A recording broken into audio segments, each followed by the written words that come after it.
Elinde bulunan herhangi bir belgeyle ya da belgesiz olarak herhangi bir kişiden alacaklı olduğunu iddia eden kişinin ilk yapması gereken şey icra müdürlüğüne başvurarak bir takip talepnamesi hazırlanmasıdır. Bu takip talepnamesine göre icra müdürlüğü borçlu yana alacaklının elindeki belgeye göre bir ödeme emri düzenler.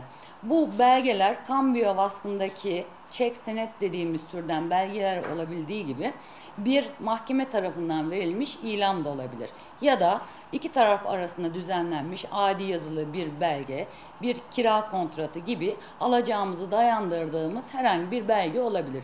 Bu belgenin niteliğine göre icra müdürlüğü borçlu yana bir ödeme emri gönderir. Ödeme emri ya ilama dayalı alacaklar için düzenlenen ödeme emri, ya kira alacağı için düzenlenen ödeme emri ya da adi ödeme emri dediğimiz elimizdeki belgenin çeşidine göre, durumuna göre değişmekte olup bu ödeme emrinin ne şekilde olacağına icra müdürlüğü tarafından karar verilir.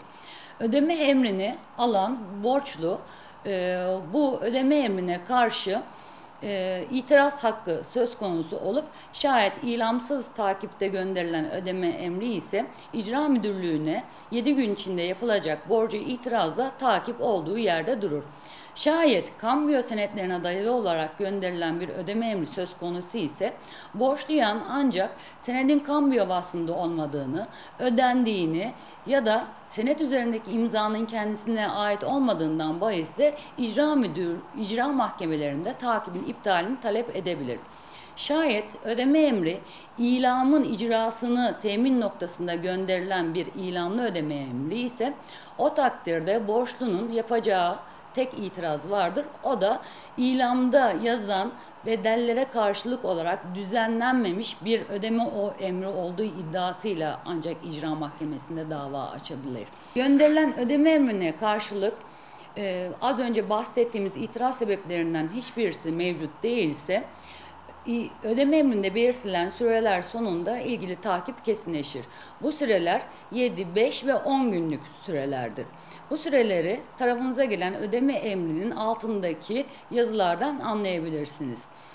Takibin kesinleşmesi üzerine alacaklı yan icra müdürlüğüne başvurarak borçlunun mal varlığı üzerinde kayden ve fiilen hacizin tatbik edilmesini talep edebilir. Kaydi haciz borçlunun mal varlığı olan araçları, gayrimenkulleri şayet üzerine kayıtlıysa bunlar UYAP sistemi üzerinden icra müdürlüğünce gönderilecek bir haciz yazısı ile borçlunun mal varlığı üzerine ödeme emrindeki borç tutarı kadar hacizin konulması işlemidir.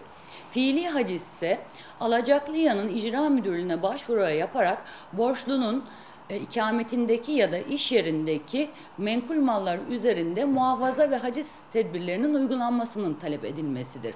İcra müdürlüğü aldığı bu talep üzerine şayet takip kesinleşmiş ve ilgili süreler geçmişse bir memur görevlendirilerek borçlunun ikametinde ya da iş yeri adresinde ilgili fiili hacizin yapılmasını tatbik ettirir.